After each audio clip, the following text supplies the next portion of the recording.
Kashmir road اور یہ خداداد colony اور یہ جمشید روڈ اس طرف جو ہے نا وہ بہت آسانی ہو جاتی ہے.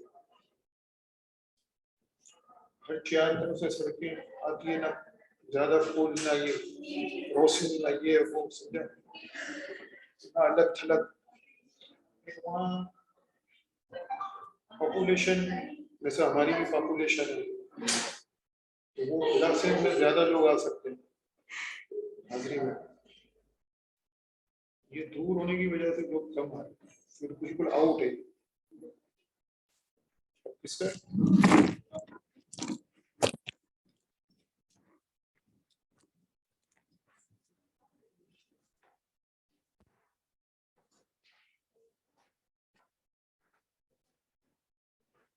جمشید روڈ کے اندر بینگلور وغیرہ نہیں، اپنی مسجد بھی ایک سٹی کی مسجد ہے. دیکھیے آپ قاری خلیل الرحمن صاحب آپ خطبہ دیتے ہیں. آپ جیل سے ٹرن ہوئے اندر گئے بنوریا کی طرف، ہاں حیدرآباد کالونی سے آپ آگے کی طرف جائیں گے نا، یادگار فش آئے گی، اس سے بھی آگے اڑ جائیں نہیں وہ آئے گا پیٹرول پمپ آئے گا الٹے ہاتھ پر، کیونکہ اس وقت وہ آگے جاتا ہے. الٹے ہاتھ پر ایک پہلا سی این جی پمپ آ رہا ہے جو اندر بن رہا ہے یا بند ہے سمجھا، شیل ہے میرے گھر، شیل والی گلی میں، شیل والی گلی میں نہیں، شیل وہ پہلے گلی ہے پھر شیل آئے گا. ایک ہاں کنسٹرکشن انڈر کنسٹرکشن بلڈنگ ہے جو بڑی چادریں لگی ہوئی ہے جس پر، اس گلی میں سٹی کے میں. تو اندر کی سائڈ جاؤں تو بینگلور وغیرہ.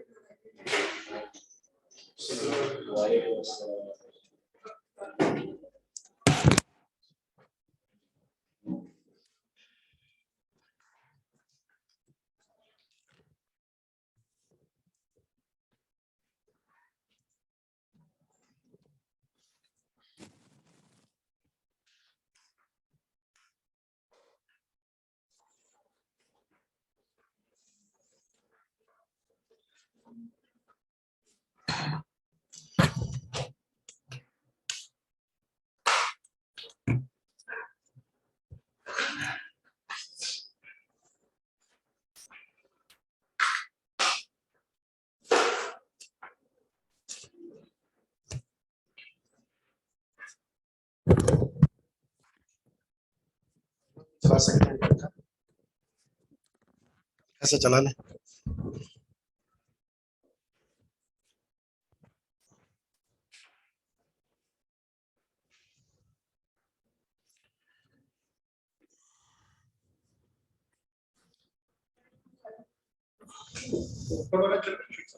جی نہیں یہی صحیح ہے.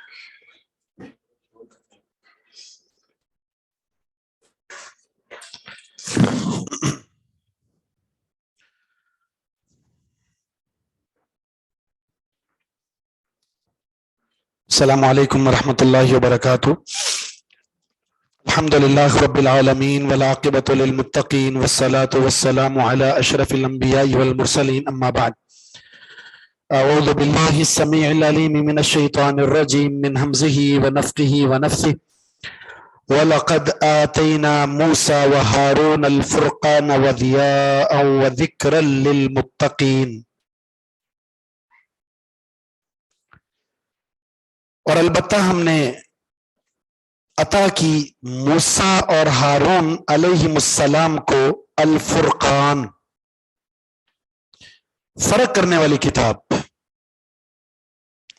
وَضِيَاءً اور روشنی، وَذِكْرًا اور نصیحت، للمتقین پرہیزگاروں کے لیے. یہ موسیٰ علیہ السلام کو جو کتاب دی گئی تھی، اس کتاب تورات کی یہ 3 صفات ہیں. یہی تینوں صفات قرآن کریم کی بھی ہیں. اللہ رب العزت کی طرف سے اترنے والی ہر وحی وہ فرقان بھی ہے، وہ ضیاء بھی ہے، وہ ذکر بھی ہے.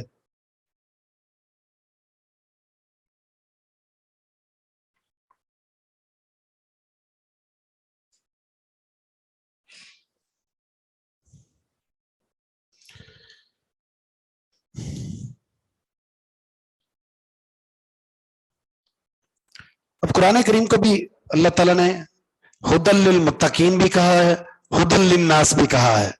ٹھیک، تو اب قرآن ہدی للمتقین ہے یا ہدی للناس ہے؟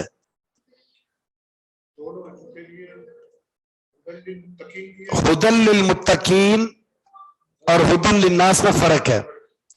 ہدی للناس باعتبار رہنمائی اور ہدی للمتقین باعتبار قبول. ہدایت قبول کرتے ہیں متقین، ہدایت موجود ہے للناس. ہدی للناس میں ارشاد ہے، ہدی للمتقین میں قبول ہے.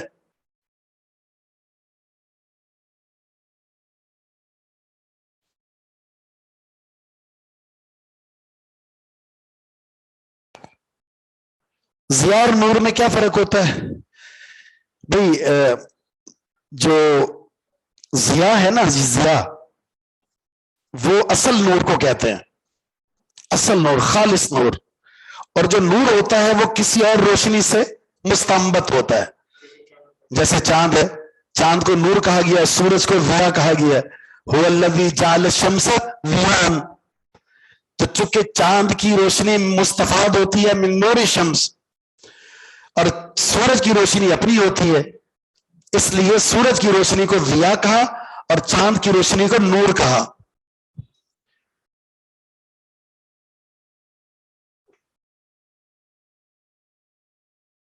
تو یہ فرقان من جانب اللہ ہے، یہ فرقان من جانب اللہ ہے.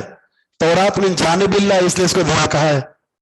خالص ہدایت ہے، یہ خالص ہدایت.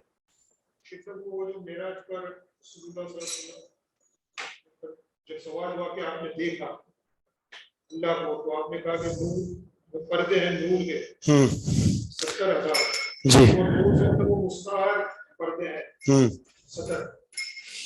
انا وراہو، میں کہاں دیکھ سکتا ہوں اس کو؟ فرقان دیکھیں، یہ قرآن کا فرقان ہونا مسلم ہے، ٹھیک ہے، قرآن کا. لیکن یہ فرقان ہر ایک کو ملتا نہیں ہے. قرآن کے بارے میں اللہ نے کیا فرمایا سورہ بقرہ میں؟ یہدی بہ کثیرا ویضل بہ کثیرا. اس قرآن کے ذریعے بہت سارے گمراہ ہوتے ہیں، بہت ساری ہدایت پاتے ہیں، حالانکہ فرقان ہے یہ.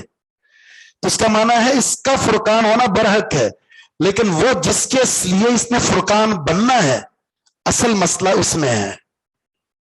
اور اللہ اس قرآن کو اس کے لیے فرقان بناتا ہے جس کے دل میں تقوی ہوتا ہے. وَمَن يَتَّقِ اللَّهَ يَجْعَل لَّهُ فُرْقَانًا. جو اللہ سے ڈرتا ہے اللہ اس فرقان اس کو دیتا ہے. یعنی جس کے دل میں اخلاص ہو، پرہیزگاری ہو، خوف الہی ہو، پھر اگر وہ قرآن کو پڑھتا ہے تو قرآن حق کو بالکل واضح کر دیتا ہے. ورنہ مشرکین بھی قرآن پڑھ رہے ہیں، اہل بدع بھی قرآن پڑھتے ہیں، اہل شرک بھی قرآن پڑھتے ہیں، فرقان نہیں ہے، اس لیے کہ ڈر نہیں ہے اللہ کا، اخلاص نہیں ہے، اس منہج پر قرآن کریم کو نہیں پڑھتے جس کی وجہ سے اس کا فرقان بننا ہے. فہم آپ کا اپنا، بصیرت آپ کی اپنی، سوچ آپ کی اپنی، نس لے کر کفایت نہیں کریں گے. نس کافی نہیں ہے. اللہ نے جہاں شریعت اتاری ہے تو وہاں منہج بھی دیا ہے، یعنی طریقہ کار بھی. تو فہم سلف یہ منہج ہے، ورنہ فرقان حاصل نہیں ہوگا آپ کو.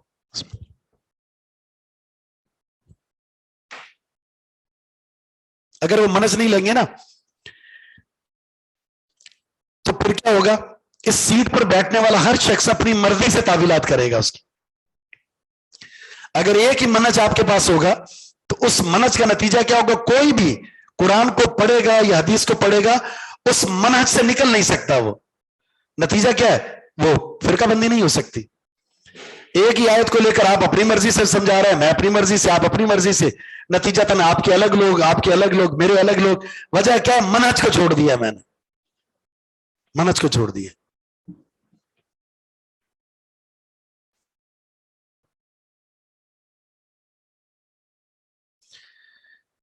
اب یہ صفت ہے آگے متقین کی.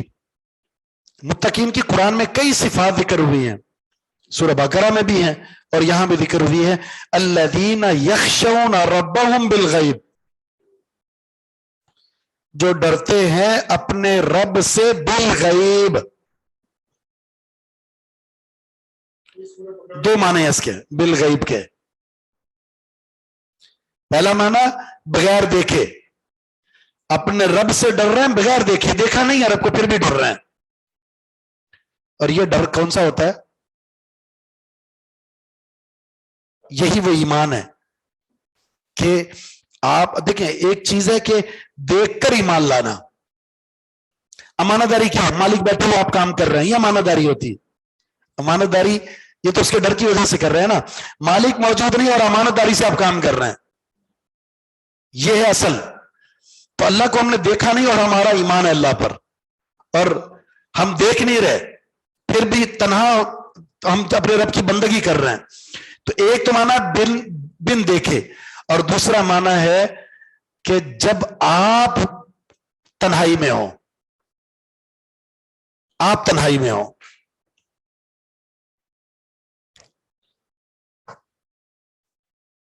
لوگوں کی نظروں سے اوجھل ہیں آپ، اس کو آپ اجنبیت میں چلے جائیں، آپ اجنبیت والے مقام میں جہاں آپ کو نہیں جانتے لوگ آپ کیا ہیں، یا پھر آپ اپنوں کے اندر ہیں اکیلے، آپ کے گھر والے نہیں ہیں، آپ گھر میں اکیلے ہیں. اب اس موقع پر گناہ کرنا آسان ہے، لیکن ڈر رہا رب سے تنہائی میں بھی. اور یہ سب سے بہترین ایمان ہے، سب سے بہترین ایمان. اس کو کہتے ہیں آپ کی خلوت کا آپ کی جلوت کے موافق ہونا، آپ کی تنہائیاں آپ کی اجتماعیاں ایک جیسی ہوں. اگر اس میں آیا فرق، اگر آیا اس میں فرق، تو اس فرق کا جو نتیجہ بڑا بھیانک ہے. کل قیامت کے دن تہامہ پہاڑ جیسے اعمال کے انبار لے کر لوگ آئیں گے، ہبا منصورہ، ریزہ ریزہ کر کے اڑا دے گا اللہ تعالیٰ، ریزہ ریزہ کر کے. صحابہ فرماتے ہیں اللہ کے رسول کون ہے لوگ؟ آپ نے فرمایا تم جیسے ہوں گے، تم جیسا چمڑا ہوگا ان کا، لیکن عمل صرف یہ ہے کہ لوگوں کے سامنے جاتے تھے بڑے اچھے ہوتے تھے، اور جب تنہائی میں آتے تھے تو تنہائی میں اپنے رب کی حدود کو پامال کر دیتے تھے. اس کو کہتے ہیں ذو الوجہین، دو چہروں والا. ایک وہ چہرہ جو لوگوں کے لیے، ایک چہرہ جو تنہائی کا ہے. آج کے دور میں سب سے مشکل جو ہے نا، اپنی تنہائی کو اپنی اجتماعیت جیسا بنانا ہے. سب سے مشکل کام تنہائی میں اپنے رب کا ڈر اور خوف پیدا کرنا. اسی لیے تو کل قیامت کے دن عرش الہی کے سائے پانے والے خوش نصیب افراد میں سے ایک وہ ہوگا وَقَرَ اللَّهَ خَالِيًا فَفَاضَتْ عَيْنَاهُ، جس نے تنہائی میں اپنے گناہوں کو یاد کر کے اللہ کے ڈر سے آنسو بہا دیے، آنکھوں سے آنسو جاری ہو گئے، اللہ تعالیٰ اس کے گناہوں کو معاف بھی کرے گا، عرش الہی کا سایہ بھی نصیب فرمائے گا تنہائی میں.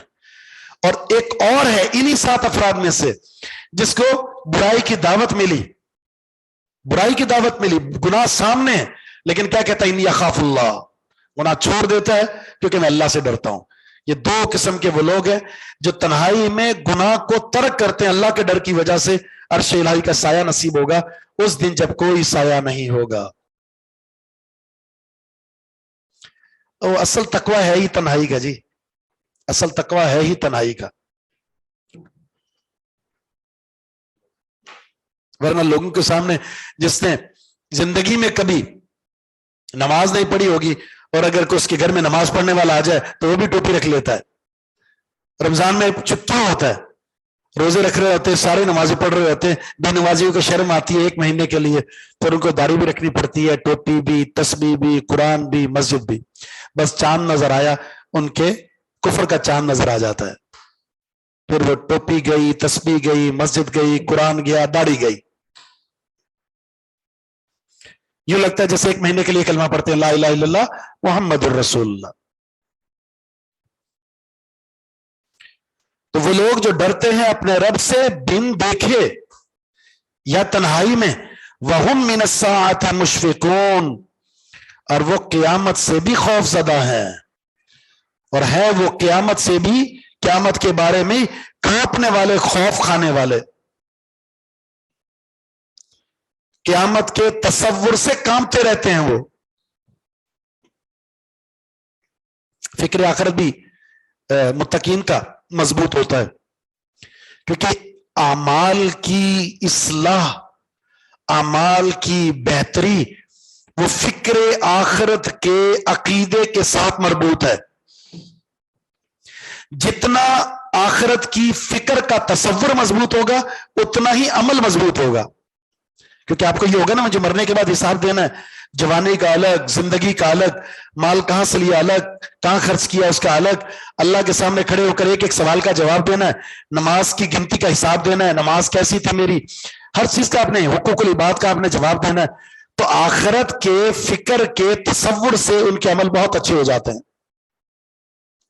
اور آخرت کے تصور کو، فکر آخرت کے تصور کو مضبوط کرنے کے لیے ہمیں کیا کہا گیا ہے؟ قبرستان جائیں، جنازہ پڑھیں، تدفین میں شریک ہوں.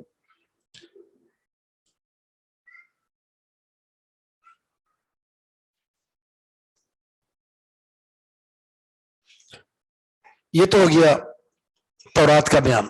اب قرآن کا وَهَذَا ذِكْرٌ مُبَارَكٌ أَنزَلْنَاهُ، یہ نصیحت ہے بابرکت، یہ قرآن بھی بابرکت نصیحت ہے.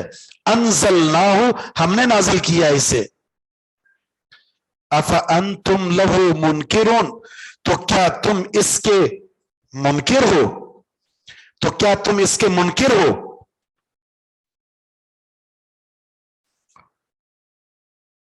قرآن کو ذکر کہا گیا، ذکر، نصیحت. جب بھی پڑھیں گے قرآن کو کوئی نہ کوئی نصیحت ضرور ملے گی آپ کو، جب بھی پڑھیں گے.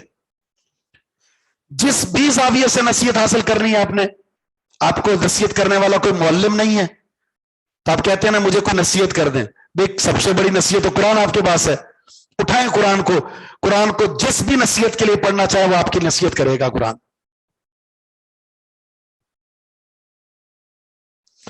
اور پھر اس کی جو نصیحت ہے وہ نصیحت ہوتی بھی بابرکت ہے. یہ کمال کی بات ہے. میں نے آپ کو نصیحت کی، آپ متاثر بھی ہو گئے، پتہ نہیں اس نصیحت سے آپ کی زندگی میں برکت آئے یا نہ آئے، لیکن قرآن کی نصیحت سے آپ کی زندگی میں برکت آئے گی. کیونکہ کلام کس کا ہے؟ تبارک الذی بیدہ الملک، بابرکت ذات کا ہے. جس نبی پر اترا وہ نبی بھی بابرکت ہے، پھر یہ کتاب بھی بابرکت ہے. کلام ذات جس پر اترا وہ جب بابرکت ہے تو جو اس کو پڑھے گا یہ برکتوں سے مستفید ہوگا.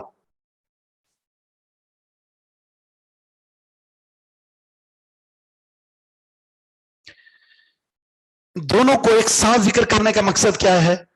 وہ مقصد یہ ہے کہ دیکھو تورات کو تم مانتے ہو نا، تورات کو تم مانتے ہو من جانب اللہ، اور وہ ذکر ہے، تو یہ بھی تو ذکر ہے اللہ کی طرف سے. تم دیکھ لو تورات میں وہاں لکھا ہوا ہے کہ قرآن اللہ کا کلام ہے، محمد صلی اللہ علیہ وسلم پر قرآن نے اترنا ہے. تورات کو تم مانتے ہو تو تورات ہی سے ذرا پوچھو قرآن کے بارے میں، محمد صلی اللہ علیہ وسلم کے بارے میں. الذین یعرفون کما یعرفون ابناءہم، یہ جانتے ہیں اسی طرح جس طرح اپنے بچوں کو جانتے ہیں. اپنے بیٹوں کے بارے میں کوئی شک نہیں ہے ان کو، اسی طرح محمد صلی اللہ علیہ وسلم اور قرآن کے بارے میں بھی کوئی شک نہیں ہے کہ یہ من جانب اللہ، یہ رسول اللہ ہے، یہ کلام اللہ ہے.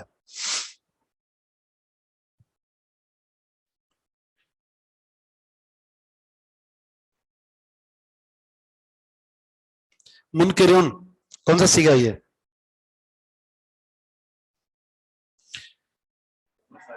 جی جمع سالم ہے، ٹھیک ہے جمع سالم ہے. کون سا ہے اسم مشتق؟ کون سا ہے یہ؟ اسماء مشتقات میں سے کون سا ہے یہ؟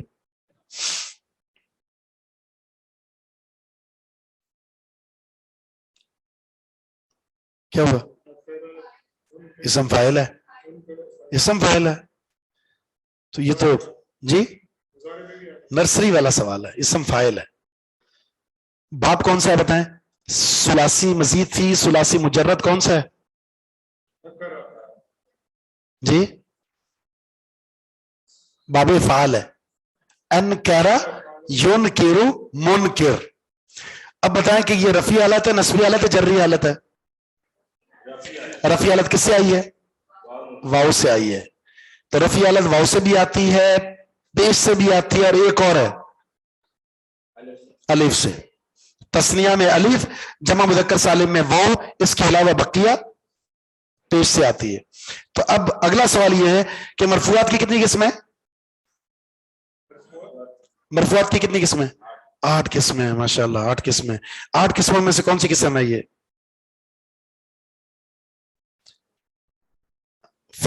جو ہے فاعل، نائب فاعل، مبتدا خبر، کانا کا اسم، انا کی خبر، ما والا مشابہ ولیس کا اسم، یا پھر لائن آف جنس کی خبر. تو یہ مرفوعات 8 ہیں، ان میں سے کون سی ہے؟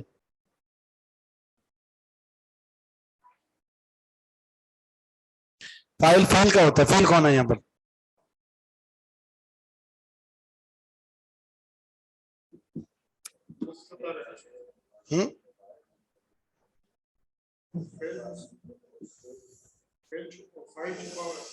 چھپا ہوا ہے فاعل. اس کو نکالیں، کہاں چھپا ہے دیکھیں. لہو خبر مقدم ہے، منکرون مبتدا مؤخر ہے، اور یہ جملہ بننے کے بعد انتم مبتدا کی خبر بن جائے گی.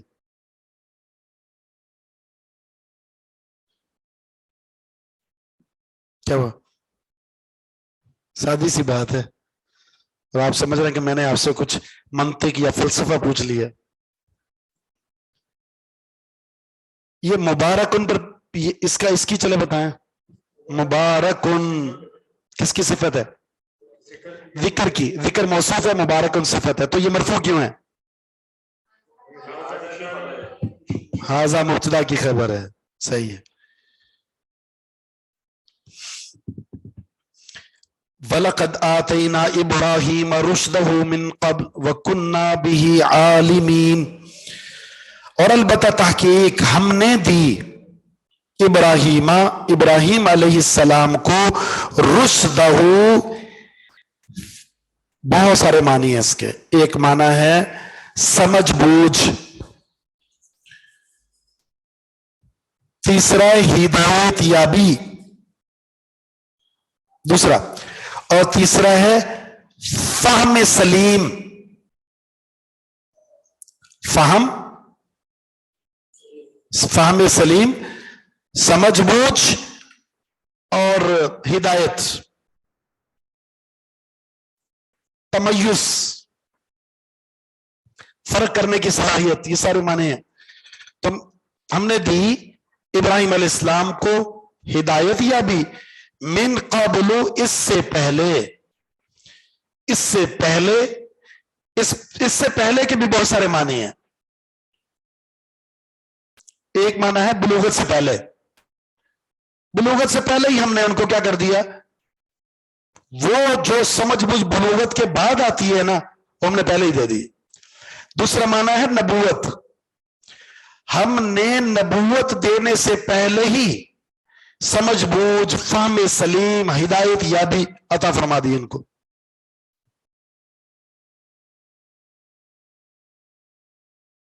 یہ تو انبیاء کو پہلے سے سب جی. کیا جاتا ہے.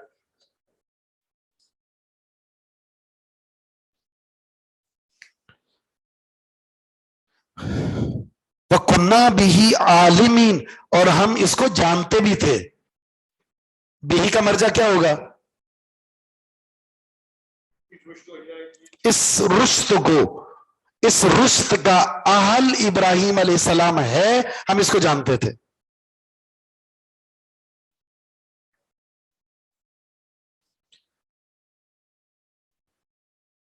تو یہاں 3 باتیں آپ کے سامنے. رشد سے کیا مراد ہے، من قبل سے کیا مراد ہے، وَكُنَّا بِهِ عَالِمِينَ سے کیا مراد ہے.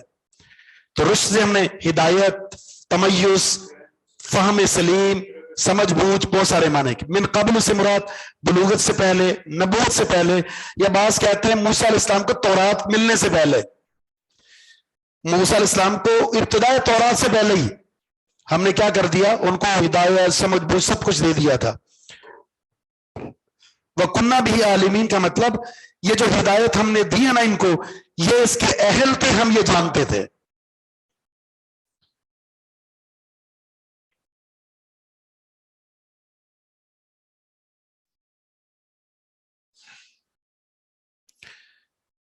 عالمین یہ کون سا صیغہ ہے؟ عالمین.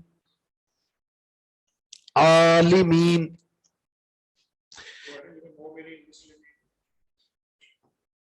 ایک ہے عالمین اور ایک ہے عالمین، فرق کیا دونوں میں؟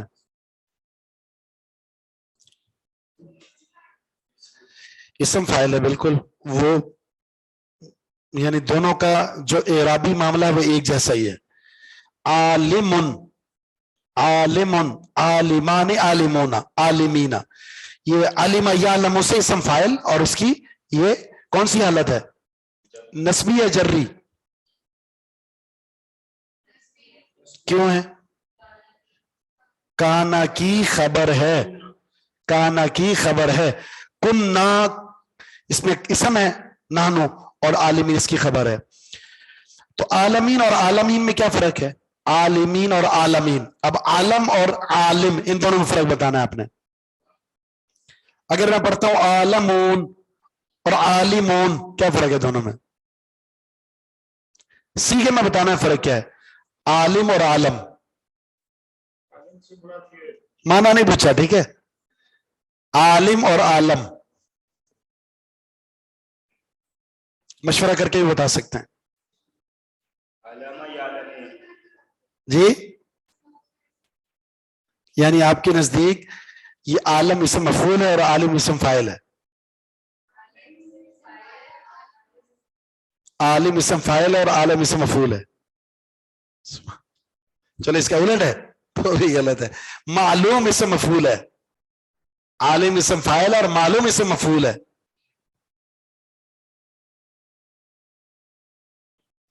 اور مجھے یاد ہے میں نے بتایا بھائی یہ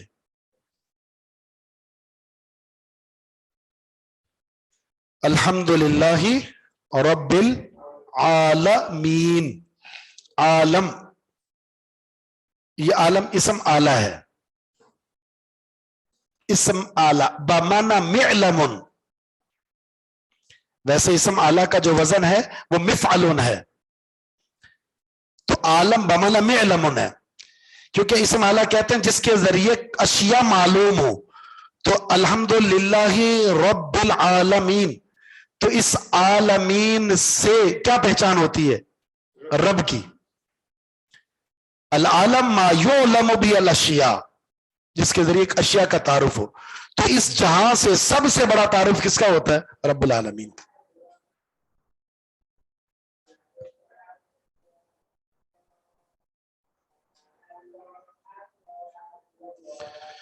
اذ قال لأبیہ وقومہ، اب یہ قصہ بڑا معروف اور مشہور، جانتے پہچانتے ہیں تو گزرتے ہیں انشاءاللہ. جب کہا انہوں نے اپنے ابو سے، کیا نام تھا ان کا؟ آزر. اور یہ آزر نام کہاں ذکر ہوا ہے؟ تورات میں یا انجیل میں؟ قرآن میں ذکر ہوا ہے، اور قرآن نے بتایا ان کے والد کا نام آزر تھا. اب مفسر صاحب تفسیر کر رہے ہیں کہ یہ جو آزر ہے یہ ان کے چچا ہیں، اور حدیث میں آتا ہے چچا ابو ہوتا ہے، لہذا اس چچا کو بطور ابو کے پیش کیا گیا، وگرنہ ابو جو ہیں وہ ابو تھے. حد ہوتی ہے ایک چیز کی. یعنی قرآن کریم کے حقیقی معنی سے مجازی معنی کی طرف جانے کے لیے دلیل چاہیے. اب حقیقی معنی سے مجازی معنی کی طرف جا رہے ہیں بلا دلیل کے. صرف کیا ہے، آپ کے ذہن میں ایک بات آ چکی ہے، نبی کا باپ مشرک کیسے ہو سکتا ہے؟ جبکہ قرآن میں موجود ہے انبیاء کے تعلق سے کہ کسی نبی کا بیٹا، کسی نبی کی بیوی، ٹھیک ہے، پھر نبی کا چچا، پھر نبی کا باپ. جب یہ قرآن میں موجود ہے، ٹھیک ہے، یہ قرآن میں موجود ہے، تو پھر آپ کس طریقے سے اپنی من مانی تعویلات سے انکار کر سکتے ہیں اس کو؟ جن کے بارے میں نص سری موجود ہے، نصوص سریہ موجود ہے کہ یہ جہنم میں جائیں گے، آج اگر ان نصوص سریہ سے ان کا جہنم ہونے کو آپ بیان کریں گے، ایک طبقہ موجود ہے جو آپ کو بولے گا آپ کافر ہو گئے، آپ نے اہل بیت کی گستاخی کی ہے، موجود ہے۔ تو اس کا معنی ہے کہ وہ اپنی منمانی تعویلات، ورنہ اگر آپ حدیث کو ماننا ہوتا آپ نے تو نص موجود ہے بالکل واضح۔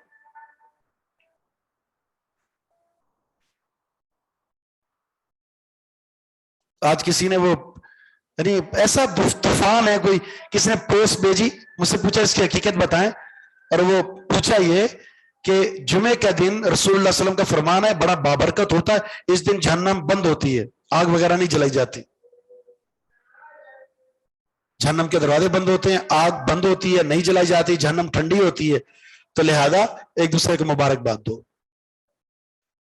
یہ تو تھا پہلے جمعہ مبارک، اب جمعے کے دن جو ہے نا وہ جہنم کی آگ بھی بند کرا دیے اور اپنی مرضی سے۔ عقل نہیں تو موجہ ہی موجہ جی۔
جی ٹھیک ہے۔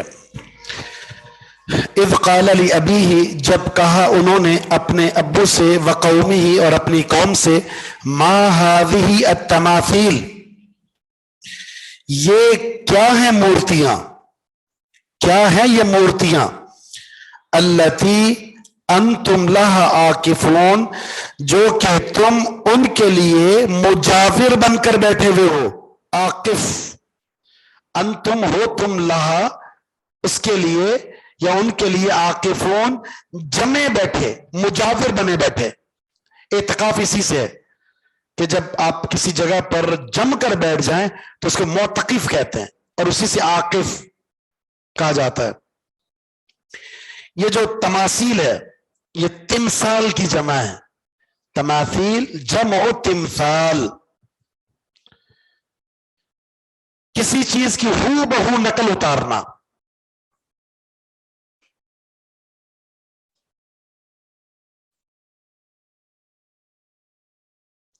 جیسے پتھر کا مجسمہ بنا لیں آپ، کاغذ پر کسی کی تصویر یا دیوار پر کسی کی تصویر بنا لیں، ہو بہو، یہ تمثال ہے۔ یہاں کیا ہے جی تمثیل، وہی یہ یہاں مراد کیا ہے یہاں مورتیاں جو ابراہیم علیہ السلام کی قوم نے اپنے معبودوں کی بنا رکھی تھی، بلکہ خود ابراہیم علیہ السلام کا جو والد ہے آزر، وہ بت کو بنا کر بت فروش کیا کرتا تھا، یہی ذریعہ معاش تھا۔ کیا اللہ تعالیٰ کی آزمائش ہوتی ہے؟ اللہ کسی صحیح العقیدہ کو ایسے گھر میں پیدا کر دے جس گھر میں اس صحیح العقیدہ شخص کی جو دعوت کا بنیادی نقطہ اس کی تردید ہو۔ ابراہیم علیہ السلام کی دعوت کا بنیادی نقطہ کیا تھا؟ دعوت توحید، اور دعوت توحید جس کے خلاف دینی تھی اس کی ابتدا گھر سے ہو رہی تھی، بت فروشی کو ختم کرنا تھا۔ تو ابراہیم علیہ السلام نے بڑے طریقے سے سلیقے سے باپ کو بھی سمجھایا اور پھر بت قوم کو بھی سمجھایا، بڑے آسان انداز سے۔ حجت پوری کرنے کے بعد پھر یہاں سے گئے تھے، حجت پوری کرنے کے بعد۔ ایسا نہیں ہے کہ آپ نے دیکھا کہ والد صاحب یوں کرتے ہیں، والدہ یوں کرتی ہے، گھر والے یوں کرتے ہیں، اور آپ نے کہا کچھ نہیں اور روانہ ہو گئے یہاں سے ناراض ہو کر۔ نہیں، پہلے حجت پوری کریں، اور حجت پوری کرنے کے لیے ادعو الی سبیل ربک بالحکمہ، بڑی دانائی کے ساتھ، بڑی سمجھ بوجھ کے ساتھ۔ اچھا، حکمت کا ایک معنی وہ جو ہم نے سمجھ لیا ہے، ہم نے کیا سمجھا ہے؟ سنت کو چھوڑ دینا یہ حکمت ہے۔ یعنی ہم کہتے ہیں چلے بھائی رفع دین چھوڑ دیتے ہیں، یہ اچھا نہیں لگتا نا کہ میں نے ان کو دعوت دینی اور رفع دین بھی کرنے شروع کر دوں، ٹھیک ہے۔ مصلحت پسندی کا قطعاً یہ معنی نہیں ہے کہ سنت کو چھوڑ دیں۔ جو احادیث صحیح سند کے ساتھ آ گئی ہیں، کوئی تسلیم کرے نہ کرے، اس کو کسی کی وجہ سے آپ نہیں چھوڑ سکتے۔ جو صحیح عقیدہ آ چکا اس کا اظہار ترک نہیں کر سکتے آپ۔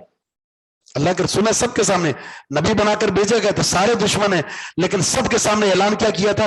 قولوا لا الہ الا اللہ، اپنے عقیدے کا اظہار کر دیا تھا۔ عقیدے کا اظہار، عقیدہ نہیں چھپایا جا سکتا۔ وہ جو حدیث ہے، لا تزال طائفۃ من امتی ظاہرین، ظاہرین کا مطلب سب کے سامنے ان کا عقیدہ بالکل واضح ہوگا، چھپنے والی بات نہیں ہے۔ ادھر گئے تو اور رنگ، ادھر گئے تو اور رنگ، ادھر گرگٹ کی طرح رنگ نہیں بدلتے اہل حق۔ دنیا میں کہیں چلے جائیں اہل حق کا ایک ہی رنگ ہوگا، صبغۃ اللہ ومن احسن من اللہ صبغہ، اللہ کے رنگ میں رنگے ہوئے ہوتے ہیں اور اس سے بہتر کوئی رنگ نہیں ہو سکتا۔ وہ ہمارے ایک شیخ آئے تھے پشاور سے، انہوں نے ایسے خطاب کر رہے تھے، تو انہوں نے کہا کہ ایک نصیحت ہے اپنا عقیدہ کبھی نہ چھپانا۔ اپنا عقیدہ، اگر اہل بدع اپنی بدعات کو بھرمار کر رہے ہیں آپ کے سامنے اور اس کا اظہار کر رہے ہیں، تو آپ جب حق پر ہیں تو آپ کو چھپنے کی کیا ضرورت ہے؟ تو انہوں نے کہا ایک جگہ کسی کو امام رکھا، وہ امام صاحب جو مسجد میں آئے نماز پڑھانے لگے، تو نماز پڑھانے سے پہلے سب مقتدی کھڑے ہوئے ہیں، نسوار نکال کر ٹیبل پہ رکھ دی، کہا دیکھو بعد میں تمہیں پتہ چلے گا کہ میں نسوار کھاتا ہوں، 2 سال 1 سال 4 مہینے بعد پھر تم نکالو گے مجھے، میں ابھی سے اپنا بتا دیتا ہوں، میں نے نسوار نہیں چھوڑنی، میں کھاتا ہوں اور میں نے نہیں چھوڑنی، رکھنا ہے رکھو، نہیں رکھنا تو نہیں رکھو۔ کہہ رہے اس نے اپنا جو بھی اس کا ایک زاویہ تھا اس نے وعدے کر دیا۔ بھئی آپ کے عقیدے کا پتہ چل جانا ہے تو پھر چھپانے کی کیا ضرورت ہے؟ جب اہل باطل جو ہے وہ اپنے کھلم کھلا دعوت کو پیش کر رہے ہیں، اور بہت اچھی بات کہی تھی ایک شیخ نے کہ بدعت کے اندر طاقت نہیں ہے کہ وہ غالب آ جائے، بدعت کے اندر طاقت نہیں ہے، بس بدعت کے غالب آنے کی وجہ اہل حق کی دعوت میں کمزوری ہے۔ جب آپ حق اتنی مضبوط چیز ہے اس کی دعوت کو ترک کر دیں گے تو اہل بدع جب بدعت کی دعوت کی ترویج کریں گے تو ظاہر ہے اس نے غالب آنا ہے۔ فی نفس بدعت میں طاقت نہیں ہے، حق کے جو اندر طاقت ہے، اللہ کے کلام میں جو طاقت ہے، جو رسول اللہ کے کلام میں طاقت ہے، کسی کا کلام اس کے برابر ہو سکتا ہے؟ نہیں۔ کمزوری کس میں ہے؟ دائی کے اندر، اپنی دعوت کو نکھار کر پیش نہیں کر رہا، وہ اس دعوت میں جھول ہے، اس دعوت میں کمزوری ہے، دعوت دینے کے انداز میں کمزوری ہے، دعوت دینے کے اسلوب میں کمزوری ہے، جس کی وجہ سے وہ بڑی مٹھاس کے ساتھ بدعت کو رائج کر رہے ہیں، اور آپ حق کے حوالے سے اس طرح گول مول انداز نہ یہ سمجھا جائے نہ وہ سمجھا جائے، اور آپ 50-50 ٹک بسکٹ کی طرح جو ہے نا وہ آپ ہلکی پھلکی بھوک مٹا کر جا رہے ہیں، بالکل نہیں۔ شیخ صاحب نے بڑی مذمت اور احتجاج کیا ہے جب آپ عروج پر تھے 80 کی دہائی میں، اسرار احمد صاحب آئے تھے کوٹ روڈ، وہ رفع دین کرتے تھے، وہاں جائے ایسے ہی ہے، سارے ہی ایسے ہیں، گرگٹ کی طرح رنگ بدلتے ہیں، لیکن اصل مومن کا رنگ جو ہے نا وہ ایک ہی ہونا چاہیے۔ شیخ صاحب جو ہیں ہمارے، جو سندھ کے شیخ العرب والعجم، آپ نے نام سنا ہوگا، علامہ سید ابو محمد بدیع الدین شاہ راشدی رحمہ اللہ، یہ شیخ صاحب بھی بتاتے ہیں کچھ عرصہ یورپ اور اس طرح کے علاقوں سے دعوت و تبلیغ کے بعد واپس آئے، ایئرپورٹ پر استقبال کرنے کے لیے وہاں گئے تو ان سے پوچھا کہ آپ خلاصہ آپ بتائیں، تو انہوں نے کہا نصیحت لمبی ہو جائے گی، بس آپ کو اپنی دعوت کا خلاصہ ذکر کریں۔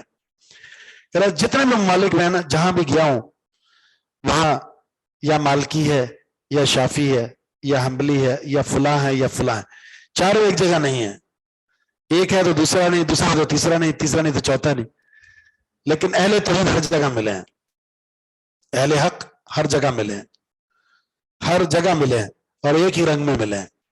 یہی شناخت ہے حق اور سنت کی، توحید حق اور سچ کی یہی ہے کہ دنیا میں کسی بھی کونے میں چلے جائیں گے وہ ایک ہی رنگ میں آپ کو نظر آئیں گے۔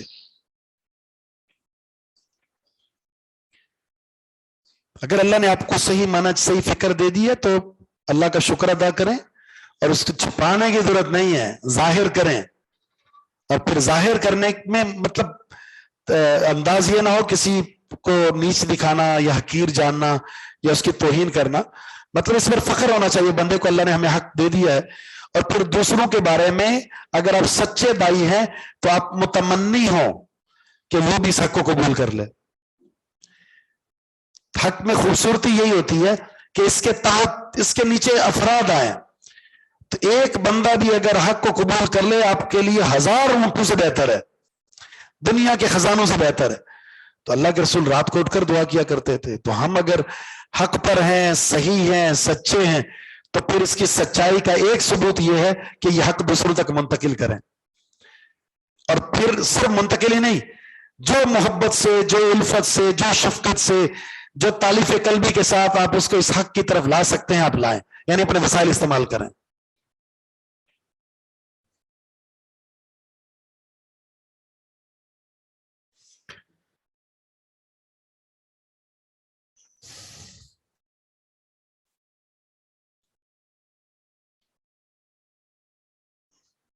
قالو، اب جواب سنیں، جواب وہی ہے جو ہمیں دیا جاتا ہے۔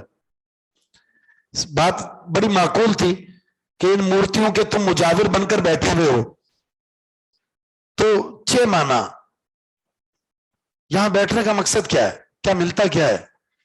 اب دلیل دیکھیں، بے تکی دلیل ہوتی ہے جن کے بعد حق نہیں ہوتا۔ قالوا وجدنا آباءنا لها عابدین، ہم نے پایا تھا اپنے باپ داداؤں کو اس کی عبادت کرتے ہوئے، ہمارا ابو، ہمارا دادا، پردادا، نانا، خاندان، برادری، قبیلہ، لوگ سارے کے سارے ان کی عبادت کرتے ہیں، ان کی تقلید اور پوجا کرتے ہیں، یا رسم و رواج اختیار کیے ہوئے، سارے غلط تو نہیں ہو سکتے، یہ دلیل ہے۔ قرآن میں اکثر یہ موضوع ذکر ہوا ہے، وَإِذَا قِيلَ لَهُمْ تَعَالُوا إِلَىٰ مَا أَنزَلَ اللَّهُ، یا وَإِذَا قِيلَ لَهُمْ تَعَالُوا، جب بھی آپ ان کو بلائیں گے نا آ جاؤ حق کی طرف، توحید کی طرف، تو پھر ان کے جملے وہی ہوں گے یہاں جو ذکر وجدنا آبانا۔ تو اللہ نے پھر جواب بھی کیا دیا، اولو کان آباہم لا یعقلون شیئا ولا یہتدون، باپ دادا کا حوالہ دیں گے چاہے وہ عقل نہیں رکھتے تھے، چاہے وہ ہدایت پر نہیں تھے، پھر بھی باپ دادا کا حوالہ دیں گے۔ ایک باپ دادا کا حوالہ دیا جاتا ہے، ایک اور حوالہ دیا جاتا ہے، اور وہ کیا ہے؟ کیا بات کی جاتی ہے؟ دلیل نہیں ہے، لیکن ایک حوالہ یہ ہے کہ ہمارے باپ دادا سارے تو غلط نہیں ہو سکتے نا، دوسری کیا ہے؟ اکثریت، اتنے سارے لوگ غلط ہیں، آپ چند ٹھیک ہو گئے۔ تو قرآن میں یہ آیت بھی ہے وَمَا يُؤْمِنُ أَكْثَرُهُمْ بِاللَّهِ إِلَّا هُمْ مُشْرِكُونَ، اکثریت وہ لوگ ہوتے ہیں جو ایمان لانے کے بعد مشرک ہوتے ہیں۔ بلکہ اکثر لوگ علم نہیں رکھتے، اکثر لوگ ہدایت پر نہیں ہوتے، اکثر لوگ جاہل ہوتے ہیں، اکثر لوگوں کے پاس عقل نہیں ہوتی، جبکہ اس کے مقابلے میں شاکرین قلیل، صالح قلیل، کامیاب قلیل، اللہ کی جماعت قلیل۔ ہم نہیں کہتے کہ قلیل اور کثیر، قلیل اور کثیر حق اور باطل کا معیار نہیں ہے۔ حق کو پہچاننے کے لیے کیا کرنا ہے؟ اہل حق کو پہچاننے کے لیے کیا کرنا ہے؟ اگر یہ حق پر ہیں، یہ باطل پر ہیں، آپ کو کہا جائے تو آپ بتائیں کیا جواب دیں گے؟ اہل حق پہچاننے کی نشانی کیا ہے؟ اہل حق کو پہچاننے کی نشانی ہے کہ آپ خود حق پہچان لیں۔ حق کیا ہے؟ قرآن و حدیث ہے۔ قرآن و حدیث کا مطالعہ کریں، دیکھیں قرآن میں کیا ہے، حدیث میں کیا ہے، اس کے بعد پھر جب حق جان لیں پھر دیکھیں یہ کس کس نے اختیار کیا ہوا ہے۔ افراد سے حق نہیں پہچانا جاتا، اصل حق ہے، افراد نہیں ہے، اصل حق ہے، افراد نہیں ہے۔ حق پہچان لیں، اہل حق پتہ چل جائے گا، ختم بات، اتنی سی بات ہے۔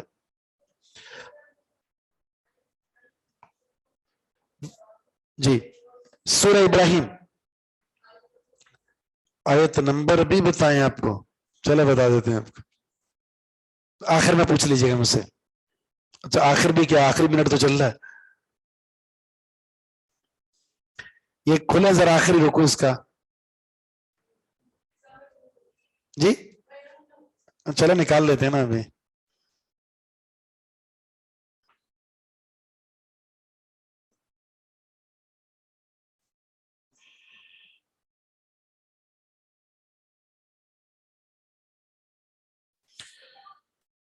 وما يؤمن اکثرهم باللہ۔ جی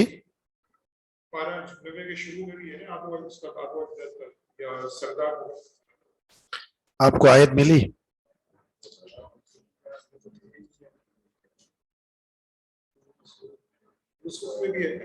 ہاں سورہ یوسف میں نکالیں، سورہ یوسف کے بالکل آخر میں دیکھیں۔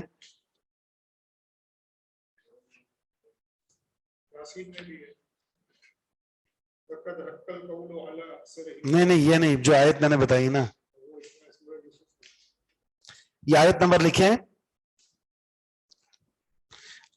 106 نمبر، باللہ الا ہم مشرکون۔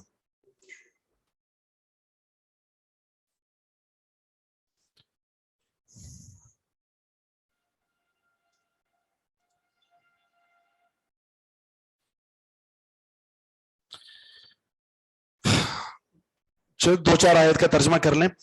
قال لقد كنتم انتم وآباؤكم في ضلال مبين، ابراہیم علیہ السلام نے کہا یقیناً تھے تم اور تمہارے آبا و اجداد فی ضلال مبین، واضح گمراہی میں، جس کی تم پوجا کر رہے ہو، تقلید کر رہے ہو، اس کے بارے میں سن لو، تمہارے آبا و اجداد کھلم کھلا گمراہی میں تھے، دلیل نہیں بنتی جو دے رہے ہو۔ انہوں نے کہا کہا انہوں نے اجئتنا بالحق، آپ لائے ہو ہمارے پاس حق، ام انت من اللاعبین، یا آپ کھیل کھیلنے والے ہو، یعنی یہ مذاق کر رہے ہو، مذاق کر رہے ہیں اب یا حق لائے ہیں ہمارے پاس؟ یہ مذاق کیوں نظر آیا ان کو؟ کیوں کہا کہ آپ مذاق کر رہے ہیں ہمارے ساتھ؟ کیا وجہ بنی اس کی؟ کیونکہ یہ بات اور یہ دعوت پہلے کبھی سنی نہیں ہے۔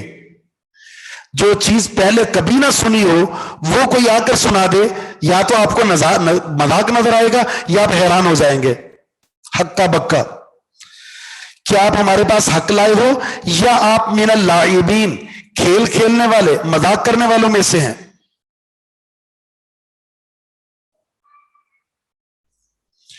قالا، ابراہیم علیہ السلام نے کہا بلکہ ربکم، تمہارا رب وہ ہے رب السماوات والارض، جو آسمانوں کا رب، زمین کا رب، الذی فطرہن، جس نے پیدا کیا ہے انہیں، ان آسمان زمینوں کو پیدا کیا ہے، وَأَنَا اور میں عَلَى ذَلِكُمْ اس بات پر من الشاہدین گواہوں میں سے ہوں. میں اس بات کا اقرار کرتا ہوں، اعتراف کرتا ہوں، گواہی دیتا ہوں کہ زمین اور آسمان کا خالق صرف اللہ ہے. اچھا، زمین اور آسمان کا خالق، یہ اس لیے بات کی ہے کہ یہ بات بھی معقول تھی. یہ اس بات کو تسلیم کرتے تھے کہ اس کا کوئی خالق اور مالک ہے. کوئی بھی دنیا کا دعوے دار وہ یہ نہیں کہہ سکتا تھا کہ زمین آسمان میں نے بنائے. اس لیے پہلے وہ دلائل دیں، دائی کو چاہیے پہلے وہ دلائل پیش کرے جو ان کے ہاں مسلم ہے. اب ابتدا نہیں ایسا نقطہ پیش کر دیں جو ہلا کر رکھ دیں ان کو. بالترتیب دعوت کا آغاز کریں، اس کے اندر بھی ایک نہج ہوتا ہے، اس طریق سے اور اس ترتیب سے دعوت کے اصول، اور جیسے کہتے ہیں نا ہم پلاننگ جو ہوتی ہے ABC، پہلے یہ کامیابی نہیں تو پھر یہ اس ترتیب سے جانا ہے.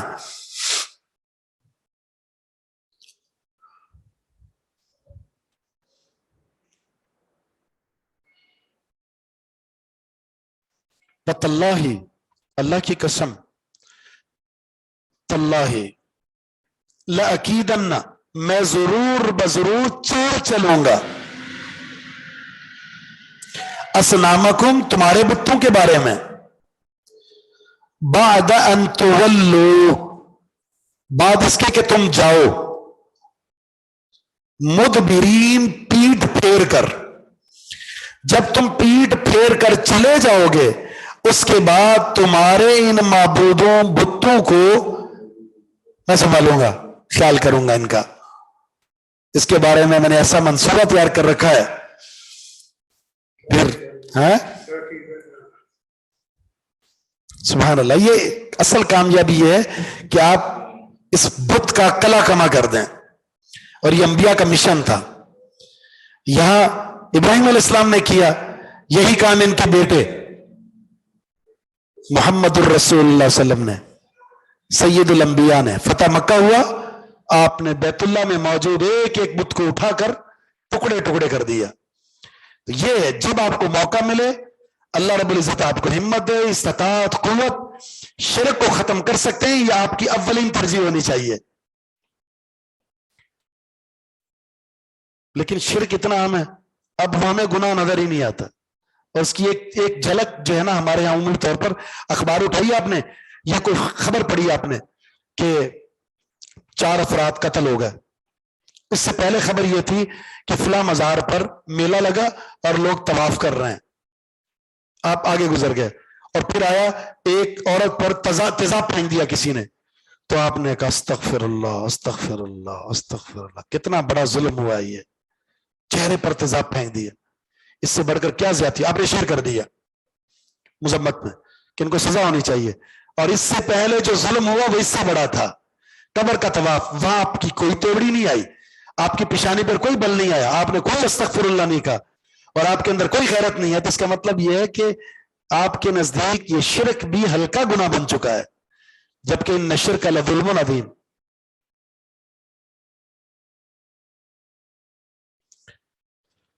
سبحانک اللہم و بحمدک اشہد ان لا الہ الا انت استغفرک و اتوب الیک.